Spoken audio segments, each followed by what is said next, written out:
And we are live for our latest New York Metropolitan post-game coverage presented by BetUS, America's #1 sportsbook. Check them out tonight, folks, but hopefully you didn't hammer Mets money line like the schmuck that I was here at just underdog odds at plus 102. I should have realized that underdog meant don't hammer them tonight, and sadly I did on a decent amount. Nothing crazy, but the Mets get absolutely slaughtered 8-0 here that we're going to break down in just a second. But BetUS with their amazing promo code there at YouTube150 gives you the chance to have a 150% bonus on your first deposit, $125 for your next two for a total of 3 bets up to $2,000, whether you're hammering MLB playoffs like this, NFL and Monday games there when we're looking at Sunday and Monday for the NFL. Hockey, whatever you have covered, folks, we're breaking it down here on the platform as always with our weekly picks. And sadly, we have a absolutely decimating 8-0 loss to break down here for the New York Metropolitans and the LA Dodgers. And I'd like to first and foremost say that absolutely I understand every single Dodger fan that's going to be chiming in the live show right now is going to be talking their talk. The same way that we dish is the same way that we got to take it. So the same way that I said it, each and every one of you Dodgers fans in game one,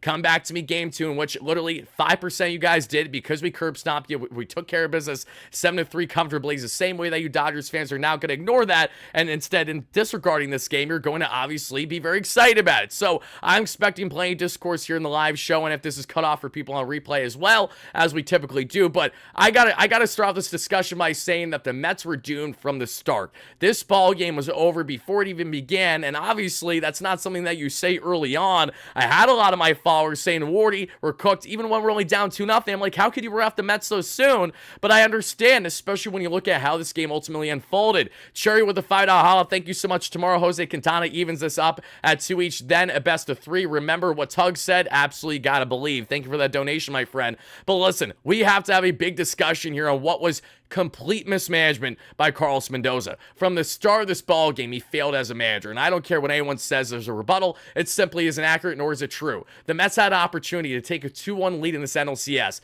Game one there that we see at Citi Field with a packed home crowd, roughly 50,000 strong, including standing room only, where everyone is absolutely giving up an arm, a leg, a kidney, whatever it might be to attend these games. First, I'm thinking of every fan that attended this godforsaken ball game, because you guys did not deserve this whatsoever, yet you spent so much to be there, and I know that's not an easy thing to do as someone who's done that playing myself. That's why I'm not even there. I'm just grateful I wasn't there for this game 3, but this game starts and ends with Carlos Mendoza. We're going to talk about the offense at great length and everything that they did wrong, but it comes down to Mendy in this ball game, because simply put, the Mets got absolutely rocked in game 1 against the LA Dodgers. And how were they rocked? A 9-0 fashion, a lifeless offense that we know that this offense has been far from sustainable, full-fledged before our very eyes yet again. Going back to game 5 there, pardon me, going back to already there in the NLCS against the Philadelphia Phillies. We're going all the way back to game 5 there against the Phillies, right? The Mets have scored 11 runs. 11 runs since we're going back to pretty much the end of that series against the Phillies, right?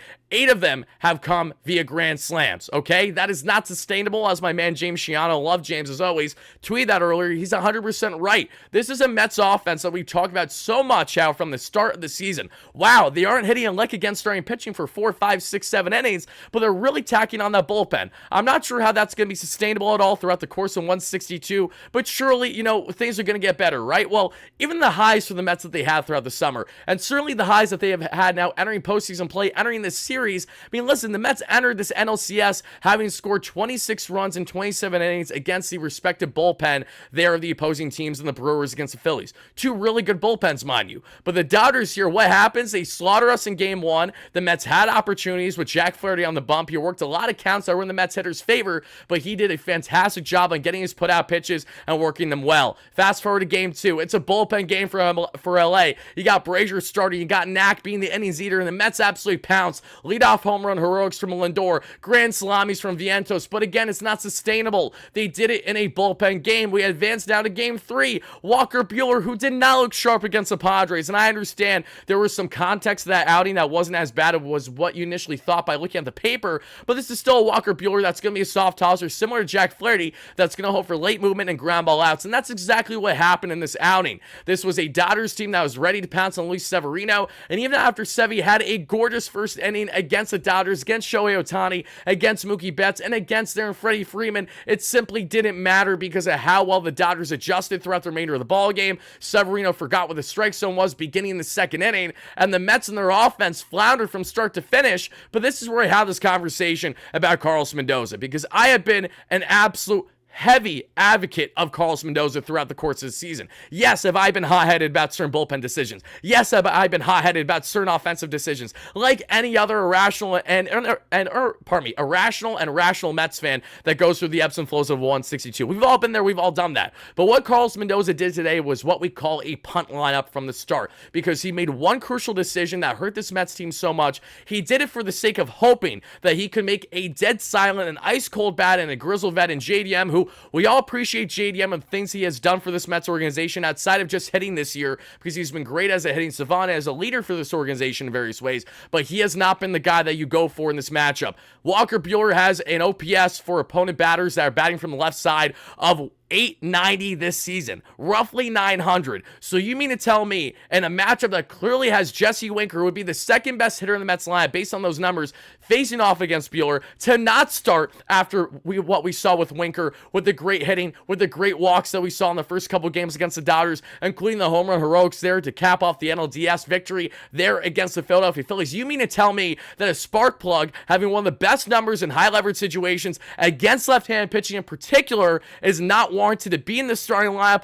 over JD Martinez, an ice-cold bat in a righty-righty situation where all JD did all day long was get on base a couple times with walks, where he should have been pinch ran the second time in the sixth, where the Mets could have done something that, of course, Carlos Mendoza waited a little too late to do that. And then the other time, he struck out absolutely silly. It was very fitting how JD Martinez's final at-bat of this ball game was striking out looking. If that is an example of how this game went wrong from the start, I simply do not know what is. Jesse Winker, for every single reason in the book, deserved to be starting this ball game, or at minimum in this ball game at some point. Yet for some odd reason, Carlos Mendoza thought that that was not the avenue to go down. Now, unless we hear post-game that Winker's back was really barking up and that was the reason why he couldn't play, I don't want to hear one single excuse. Mendoza is absolutely flat wrong from the lineup as well. Francisco Alvarez, who's looked completely outmatched. Maybe you consider the decision to pinch hit for him later in the ball game, when not only you had a bases loaded situation where he absolutely crumbled again for his second straight game, where we've seen inconsistency on that front with a lack of hitting, a completely overmatched, to have him face Blake Treinen later in the ball game as if he's going to swing. No, he doesn't. He strikes out looking and gets called because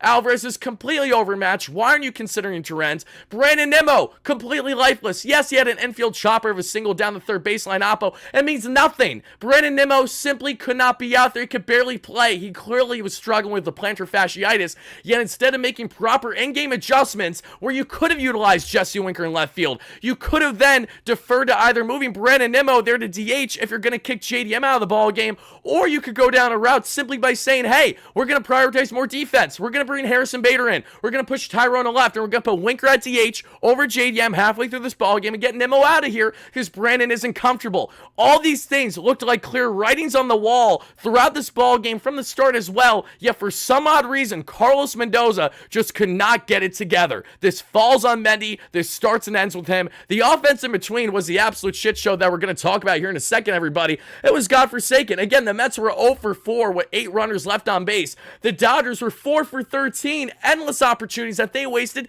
They had 10 on base in a game where the Dodgers stranded everyone and their mother. Numerous opportunities in which Sevy escaped jams where it wasn't too terrible, among other things. All those opportunities where the Mets had themselves opportunities, all the opportunities for the Dodgers, and the Dodgers still score 8 runs on you after stranding 10 on base. What does that tell you about this Mets team? They are once again looking completely shell-shocked. They don't know how to handle. And the worst part of it all is that this starts here not only with the lineup looking as godforsaken as it did by having JD Martinez batting the lineup DH where he was, Jose Iglesias as well. Why are you considering starting Jeff McNeil in this ball game? Jose, I love Jose. We all love Mr. OMG. He gives you quality at-bats, but yeah, has looked overmatched over the past number of games outside of a single here and there. Jeff McNeil, you activate him on the roster roster for the sole purpose of giving him playing time and platoon splits where you know it's a favorable matchup. Instead, you bring in McNeil cold off the bench to face a flamethrower there in Trident, who has some fantastic late movement, and color me shocked the Mets don't get anything done there, right? Again, it's common sense if you just look at it from the start. Why is this lineup not prioritized to be lefty heavy? Why not start the game with Jeff McNeil at second, and then you have Linker in the lineup as well, and say, hey, maybe Jeff looks completely overmatched for his first 2 at-bats. Then you take him out of the ball game for Jose Iglesias, who knows how to step up in pinch hitting situations, who's done that throughout the course of the year when he's not starting over Jeff McNeil among others. These are just things that felt so clear as day throughout the entire course of the ball game, yet for whatever reason, Carlos Mendoza, again, just could not figure it out. He was completely outmatched. Dave Roberts did absolute laps around him, and I commend Dave Roberts so well in this ball game too, because you want to know what stood out to me? It's not the Shohei Ohtani 3-run shot that he turned on beautifully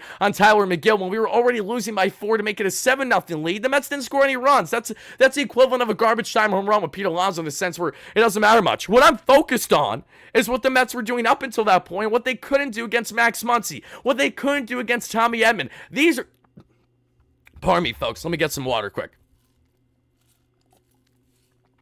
Ozzy, here's the thing, my man. You're still giving me a viewership, so I appreciate it no less. So keep talking your talk. All Dodgers fans chiming in. By all means, talk your talk. I know you won't be here if we win Game 2 tomorrow. I expect that. So I'm not going to acknowledge you the same way that you guys aren't going to acknowledge me when things are going our way. I'm going to give you the treatment that you're asking until you change it. If you guys all chime in tomorrow, if the Mets win and have themselves a nice one as well, and you're still chiming in, then hey, I appreciate it. Otherwise, kick rocks. Don't care. Simple as that. And as I reel back into this, I look at Max Muncy and I look at Tommy Edman. Max Muncy looking fantastic in this series. Right, the home run against the Mets in the 7-3 loss to the Mets in Game 2. He's taking his walks. He's been on base every single time. He had 3 walks in this ballgame, a single and a home run. Fantastic. Tommy Edman, who had a 3-hit day and 2 RBIs against the Mets that we just saw last game, and then which the Mets still won. Tommy, though, a fantastic slap hitting machine.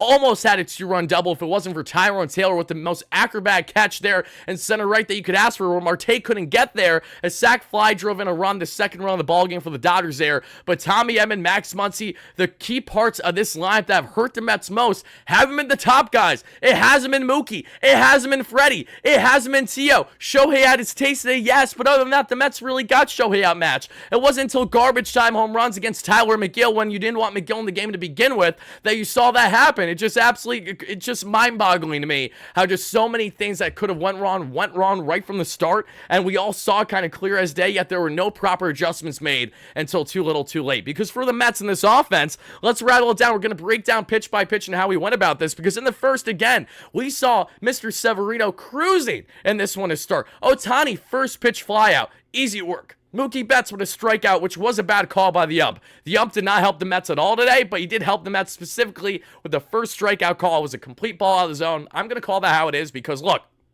as much as I appreciate when things go in our favor, things went against us a lot from the umpire in this ball game, which didn't help the Mets either. I know, you lost 8-0, similar to how the 9-0 loss, the ump was a schmuck too, but only means so much when you have no offense to muster whatsoever. The Dodgers were taken down early there in the first. Gorgeous start for the Mets with that call in their favor, and Freddie Freeman then striking out. In the bottom of the first, the Mets had a Lindor flyout, Vientos with a strikeout, Nimmo an opposite field single, but Alonso strikes out, all in Walker Buehler. The soft-tossing right-hander is getting a little bit of a groove early, even when dealing with that chew-out jam with Nimmo. And the second, Max Muncy already killing the Mets with that leadoff walk. Already Severino not looking good, having command great in the first, then walking everyone their mother, having quick 2-0 counts, 3-1 counts, similar to Jack Flaherty throughout the course of Game 1 this series, and that still didn't matter because the Mets didn't pounce when they had opportunities to do so. We would see Muncy with a walk, then Tio reaches on a fielder's choice, Gavin Lux grounds out, Will Smith gets on with an infield RBI single, when, mind you, that happened with Severino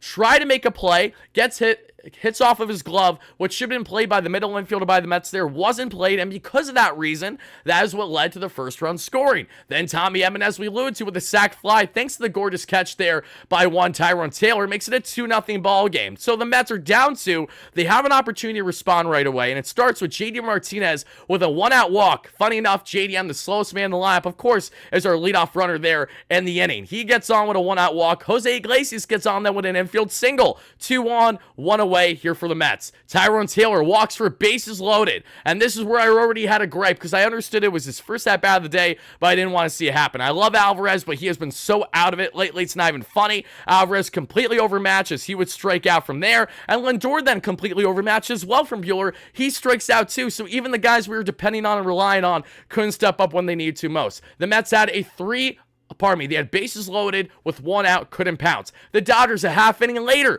bases loaded, 1 out, they couldn't pounce either. We escaped that jam unscathed some way, somehow, and even as that happens, it doesn't matter because the Mets from there had nothing going. In the third, we would see the Mets have more opportunities, and Vientos has an opposite field single that he gets on base. Vientos with a grand salami a game ago, we love him. Nimmo with a line out, Alonso with a fly out, and then Marte gets on with a 2-out hit by pitch. So we got runners on, 2 on, 2 out from the Mets. They're just trying to get some damage done. JD Martinez, second at-bat of the day. Every day of the week, you're picking Jesse Winker come off the bench there. Instead, we go with JDM, and he strikes out there for the final out of the inning. If that doesn't frustrate you as a Mets fan, I don't know what does, because one, it was a terrible first call there that we saw, and I actually have it screenshot on my phone because I was keeping track on how blatant these calls were today. This was an absolutely god-awful call, first on JD Martinez for strike 1 in this at-bat there in the third. And look, this was the most egregious one today. There was not one single strike call that was worse than this. This is a full 2 balls out of the zone away that was called a strike because of what I assume was a great frame job there and an idiot behind the home plate there in the umpire, and also a great frame job by Will Smith. Either way, JDM strikes out, and this is all Mendoza. Because all you had to do was pinch hit Jesse Winker. And listen, maybe Jesse first pitch swinging pops up and it's out and that's that. Maybe nothing happens there, but we're never going to know. And the most frustrating aspect of this all is that you had weapons from the start that on paper made all the sense of the world to be in this ball game. Yet for some stubborn reason that goes beyond what it was focusing on this game to win it today, we decided to prioritize focusing on the future. Future doesn't matter. Trying to get JDM in a groove means absolutely nothing, and we're not going to be here beyond a couple more games. What good is that going to do when he has had such little impact in this postseason run to begin with? Jesse Winker has not been a liability outside of his base running blunder there a couple of games ago. Outside that, everything has went in Winker's favor, and for the most part, things have not been on JDM's side. Why not continue to ride the hot hand, as many so prides himself on saying, if it ain't broke, why fix it? Why are we trying to fix something that isn't broken? It's idiotic, it's stupid, and I will beat this to a dead horse, especially if the Mets do drop tomorrow, because I'm going to circle back and look at this game in particular. I know we got donations I'm going to get to in a second. Let me just screenshot them to make sure I don't miss them. Greg, thank you so much for the donation. I greatly appreciate that. Thank you, thank you, thank you. And as I alluded to already, when it comes to Dodgers fans in chat, I appreciate you guys chiming in, to all my respectful ones, but I know we usually get a flood of fans that come in specifically because we lost and you want to talk or talk. I'm not going to acknowledge you guys because I've done it already. You guys didn't acknowledge me at all yesterday after we won. So you got to keep it even. If the Mets win tomorrow, you guys got to show up and let's have a proper discussion. If not, I'm not going to acknowledge you. That's just how we're going to go about it from here going forward right now. Especially with how the Mets lost today. You think I give a rat's ass what you have to say? No. I'm focused on my boys right now playing terrible baseball and how they can try to get out of it before it's too late. I know Dodgers fans are going to say, it's already too late. You're the same Dodgers fans that said you'd take the first 2 in LA, yet what happened? All I'm saying is we have a lot more baseball left, but things are quickly spiraling down for this Mets team because as we continue to break it down, as they continue to got nothing through 3, and the 4th, we would see Will Smith with a pop out, Edman with a pop out, Kike flies out, so Sevy's getting a little bit of a groove, even though it's not too much. Then Iglesias with a line out, Taylor with a ground out, and Alvarez strikes out terribly for another at-bat there in the bottom of the 4th. On the 5th, Ohtani flies out, which is nice. We appreciate that at the time. Mookie grounds out because Lindor is a great web gem. Yeah, Lindor isn't a Gold Glove finalist. Because why? Because baseball and because they're that idiotic. Yes, that is in fact true. Freddie Freeman with a single, Muncy with a walk, and then Reed Garrett comes in. He strikes out Teoscar Hernandez brilliantly to keep this still a 2-run ball game. Then the bottom of the 5th, we see Buehler's days done. Michael Kopech, the flamethrowing right-hander, who has been utilized in closer roles, setup roles for the Dodgers, is coming in early, kind of premature, but I expected to see the three-headed horseman of high leverage relievers, and there's one that still hasn't been pitched by the Dodgers in the series that will be guaranteed to pitch tomorrow barring changes, and that's Evan Phillips. That's what concerns me. The Dodgers didn't even throw out all their high leverage guys today. They have yet to even use Evan Phillips in this series when they've already utilized Trident today. They utilized Kopech, 2 guys that did not pitch up until this game today. Yeah, again, this bullpen is, while I know they had their bullpen game in game 2, they have a lot of high leverage arms that are going to be fresh against this Mets team that they're going to have to deal with, and they're going to have to try to right the wrong. They're going to try to have to finish and change this narrative as Yamamoto toes the rubber, as I know all of us Mets fans are frothing at the mouth to absolutely curb stomp right away, even though for all we know, he might go 6 shutty. He might go 6 strong innings of 2 earned runs. He might go 4 innings of 4 earned runs because the Mets get up on him early and often. Either way, we'll find out tomorrow for in-game and post-game coverage, as we always do. But in this ball game, as the Mets drop this one terribly by a final score of 8-0, as we break it more down here, we would see Kopech come in, Lindor with a deep fly out there to left and opposite field, just shy, sadly. Vientos with a deep fly out as well. So while Kopech's throwing gas, they're catching up, but sadly, they're just falling short there on the warning track. Literally, both hitting the walls and the outfielders for the Dodgers in those plays.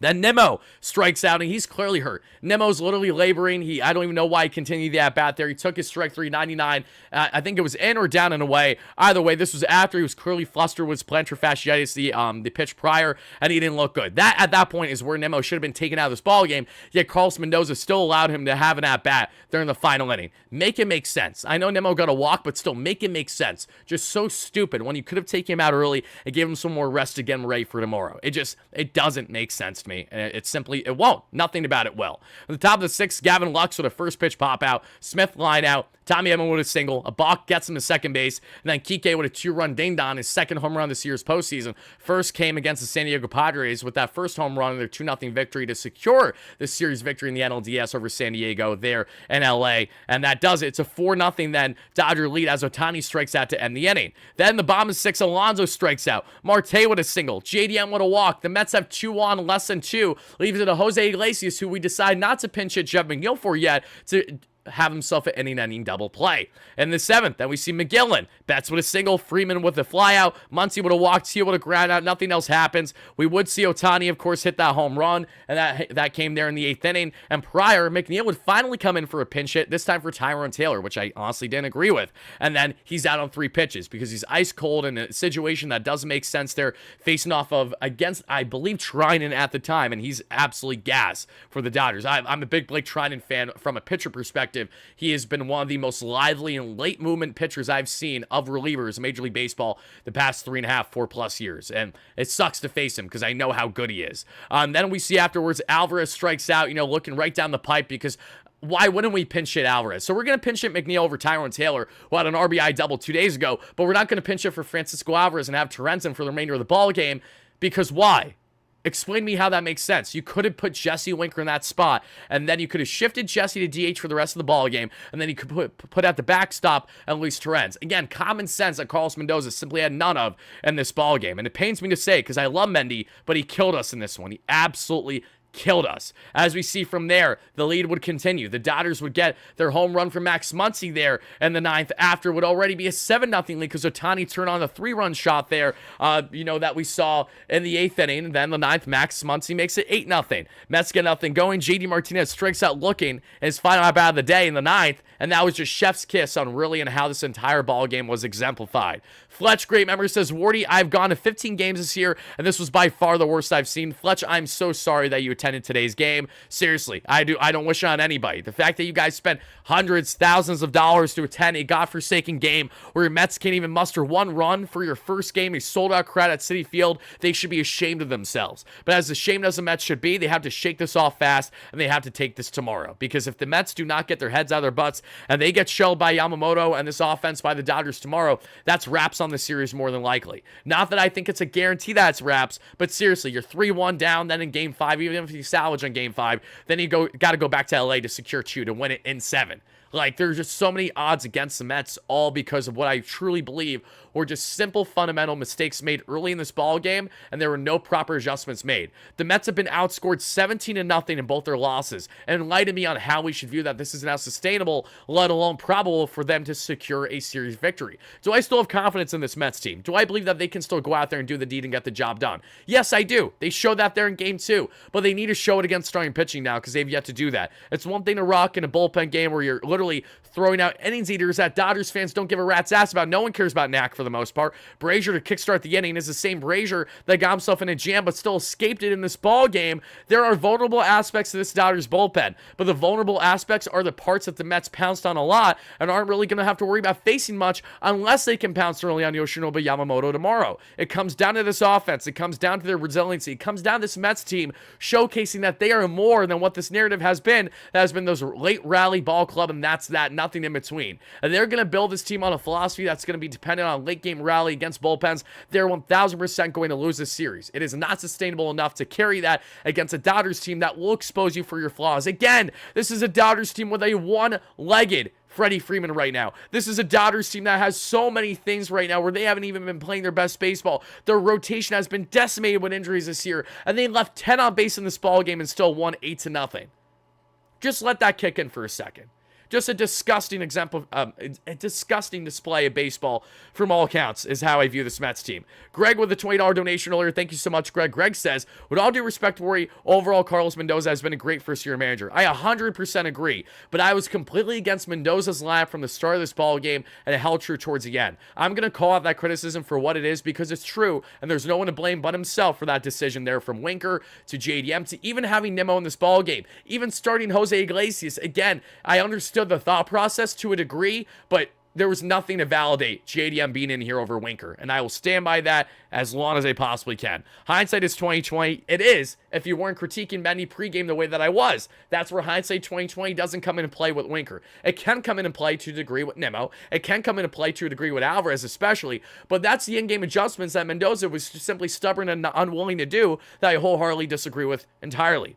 Hindsight is 2020. Maybe this series will mimic 1960 when the Yankees killed the Bucks 16-3, 12-0, 10-0, and lost the series. We can only hope, but the fact that we're referencing a 1960 series tells us all we need to know in Metsland right now. We should not be having to reference those things. That is not good. That means that things are going to get worse before they get better, more than likely. So, guys, I got more that I want to say about this from the pitching, from the offensive end. My big critiques as we head into now previewing how to go about attacking Yoshinobu Yamamoto tomorrow with Jose Quintana on the bump. But before we do that, everybody, we are going to take a word here to talk about our amazing sponsor in just a second that you guys know all very well. America's #1 sportsbook. As always, everybody, that has you covered. And sadly, they did not have you covered if you hammer the Mets today the way that I did. But if you guys hammered other parlays and other bets, then you guys are looking good. So let's break down the latest in Metsland, folks, with our amazing friends at BetUS. Because as I alluded to already, guys, BetUS has you covered with all your sports betting needs. When we're looking at our amazing promo code YouTube150, that way you too get a 150% bonus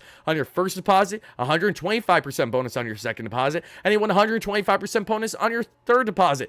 3 deposits to kickstart your betting career with BetUS if you haven't already by signing up to betus.com.pa, up to $2,000 for all your sports betting needs. And screw it, guys, we're hammering it. The Mets are plus 116 tomorrow. You got to be a madman. You got to be delusional. You got to be Wardy to hammer the Mets, because look, I'm going to go with the simple math. Mets got cooked game 1, they rock game 2, get cooked game 3. I'm expecting them to ball out and rock and step up tomorrow, so I'm going to do it. I am absolutely going to do it, and hopefully it doesn't come back to bite me more than what this game was. We're going to take Mets, Yankees, Guardians, first game there in Cleveland for the Guards, but the Yanks, they just look so comfortable right now. It's hard not to take them. I'm going to go with the Yanks. I'm going all New York tomorrow, folks.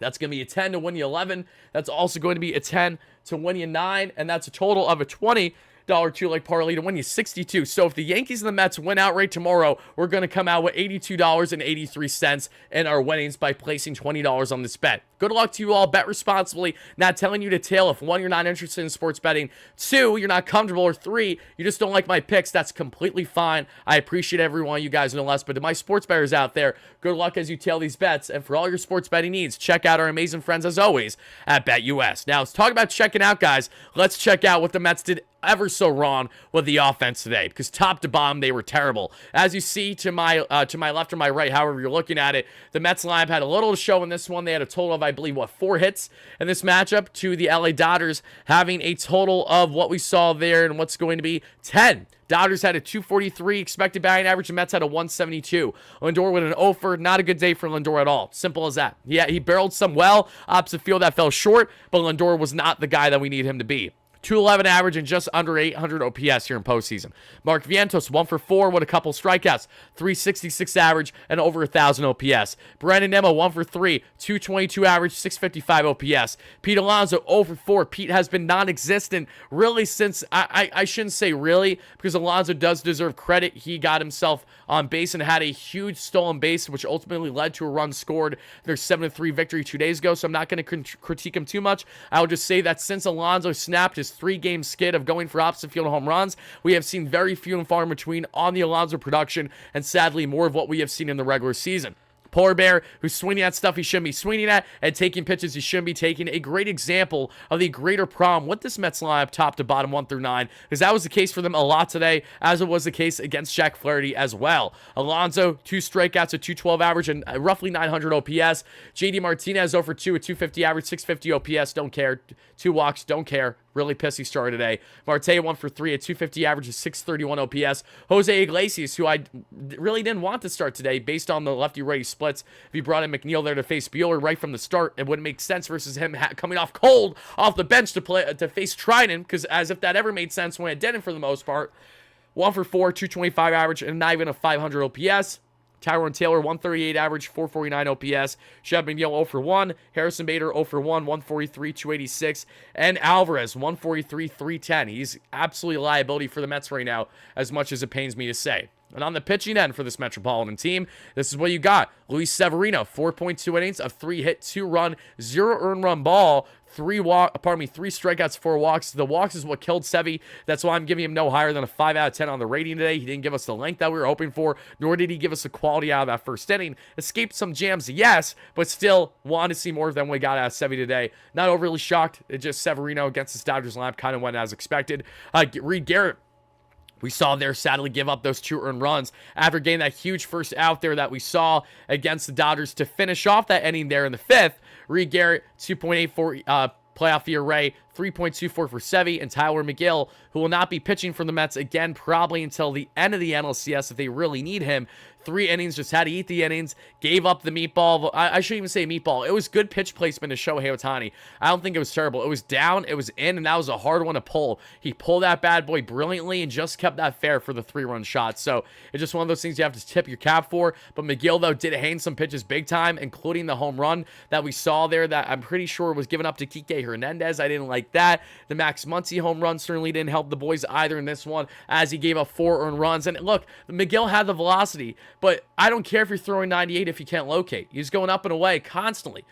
2-1 counts. 3-1 counts, just not working them the way that he should. Yeah, I'm far from shocked that guys were barreling him well when they were realizing, okay, he has a heater, but he's not locating. Let's just wait till he's going to throw some stuff inside, and that's exactly what he did. Why is this guy yelling? We are not yelling at all. If you think this is yelling, then you haven't watched the content at all, and that's okay, because clearly we're fine without you. Appreciate the view, no less. But yes, this is far from yelling. This is probably the most content you're ever going to get, Wardy, after a blowout playoff loss like this, because I'm not going to waste my breath screaming and crying and yelling, because the Mets didn't waste their breath to give a damn in this ball game as if they were going to show up for their fans. So as much as I love this Mets team, and I will live and die by them always, they were absolutely despicable from start to finish in this matchup. They should be ashamed of their matchup, but they cannot let it hang over their heads. They have to go right back out there tomorrow, because while they upset a lot of Mets fans today, they have a great chance to upset a hell of a lot more tomorrow. A lot of fans who were not there today. So right the wrong, write the story, fix the ship, do something, and secure that Game 4 victory over Yoshinobu Yamamoto. Let's see here. Thank you so much for the $5 holla. I greatly appreciate that, JT.